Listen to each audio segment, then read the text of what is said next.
아크테릭스, 윌슨, 살로몬이 다 중국 회사 거라는 거잖아요. 중국 회사들이 M&A 하는 방식이 M&A를 한 이후에 중국이란 이름을 최대한 밑에 빼는 것 같아요. 그러면 브랜드만 아크테릭스고 생산은 중국이랑 캐나다, 맨 밑에서부터 메이드 인 차이나로 바꾸는 거예요. 아크테릭스가 중국 거라고 어디 얘기하지 마.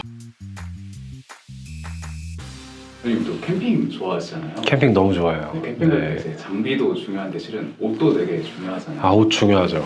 대표님께서 좀 가장 좋아하는 아웃도어 브랜드가 있어요? 스노우피크라는 브랜드가 되게 전개를 잘 했죠. 안 그래도 주말에 스노우피크 그 경영 관련한 책을 읽었는데, 스노우피크가 이제 3대째 가업을 물려받은 기업이더라고요. 근데 3대째 이르는 지금의 대표이사가 여성 CEO 분이신데, 그분이 들어와서 이제 패션 쪽으로 좀 약간 넓혔다라고 하더라고요. 물론 지금 이제 우리가 알고 있는 스노우피크의 지금 옷들, 재팬 라인이랑 한국 라인이 나뉘어져 있는데, 한국 라인은 이제 실제로 그 탭갈이라고 하는 이름 딱 그 스노우피크의 상표권만 받아서 제조랑 이런 거를 다른 데에 맡겨서 하는, 실제 스노우피크의 이름만 가지고 있는 거고, 재팬 라인은 스노우피크 본사에서 직접 전개하는 의류 브랜드인 거죠. 텐트 쪽에서 넘어가지고 이제 의류랑 식생활 쪽까지도 계속 넓혀가는 그 브랜드 가치를 가져가고 있고, 제가 개인적으로 좋아하는 거는 아주 어렸을 때는 놀스페이스 좋아했던 것 같고, 누구나 좋아했던, 이제 나이가 좀 크고 이제 구매력이 올라가면서 아크테릭스라는 브랜드를 몇 년 전부터 굉장히 좋아했던 것 같아요. 사실 이번 달에도 제 지갑을 좀 아크테릭스가 가져갔어요. 처음 그 아크테릭스를 알게 된 순간이 좀 기억나시죠? 아크테릭스를 처음 인지했을 때는 쉘 자켓이라고 얘기하는, 방풍도 되고 비바람도 막아주는 그런 자켓을 하나 가졌으면 좋겠다. 제가 산을 그때 당시 막 좋아하지 않아서 타운용으로도 좀 입었으면 좋겠다. 나의 아이덴티티를 드러나는. 그래서 당시에 그 파타고니아의 토렌쉘이라는 제품을 한 10년 전? 12년 전에 샀던 것 같아요. 그 제품이 뭔가 파타고니아가 주는 브랜드 이미지가 있잖아요. 뭔가 부자재들이 전부 다 그 리사이클 되는 재질이고, 저는 그런 것보다도 조금 더 웰메이드를 되게 원했던 것 같아요. 그래서 그 당시에 아크테릭스 베타라는 자켓을 사기 시작하면서 이 제품이 너무 부자재도 좋은 거예요. 그래서 그렇게 경험을 하게 됐죠. 보통 그런 산악가들이나 이런 분들 경영까지 잘하기 쉽지 않거든요. 그래서 더 경영을 잘하는 경영자들이 와서 브랜드 헤리티지를 가지고 넓히잖아요. 찾아보니까 M&A가 몇 번 됐더라고요. 일단 살로몬한테도 팔렸고, 살로몬 그룹이 인수한 것들의 브랜드를 보면 너무 재밌어요. 살로몬 러닝 쪽, 프랑스 러닝 쪽이 워낙 유명한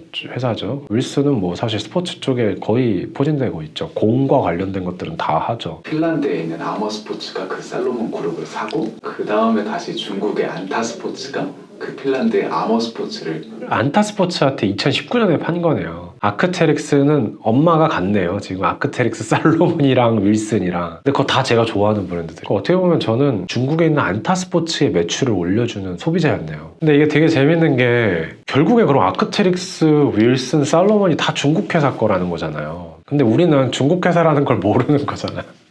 우리는 캐나다에 헤리티지가 있는 회사라고 인지하고 있는 거잖아요. 그런 거 보면은 M&A를 한 이후에 이걸 PMI라고 하거든요. 이 회사를 완전히 흡수해서 브랜드 헤리티지까지 다 통일할 거냐, 따로따로 사고 중국이라는 이름은 쫙 뺄 거냐.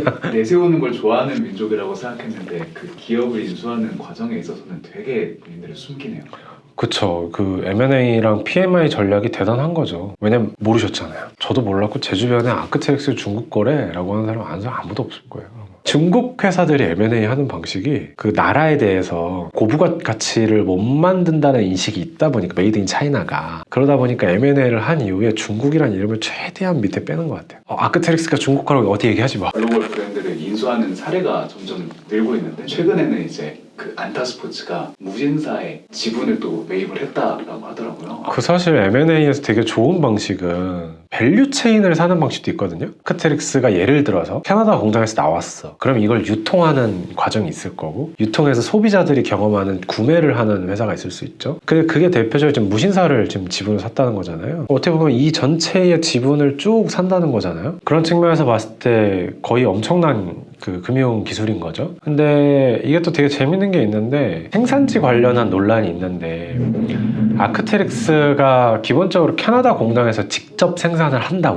우리의 직원들이 직접 입어보고 테스트하고 공장에서 직접 생산을 한다라는 컨셉이 있는데, 중국 회사가 인수했잖아요. 중국 회사가 돈을 잘 버는 방법 중에 하나는 캐나다 국민보단 중국 국민들이 급여가 더 낮을 거잖아요. 그러면 중국 공장에 아크트릭스 공장을 만들면 되잖아요. 그러면 브랜드만 아크트릭스고 생산은 중국이랑 캐나다. 근데 처음부터 메이드 인 차이나로 다 바꿔. 그러면 갑자기 브랜드가 아크트릭스 중국 거네. 얘네 이거 안 사. 이러면서 나가겠죠. 근데 얘네가 맨 밑에서부터 메이드 인 차이나로 바꾸는 거예요.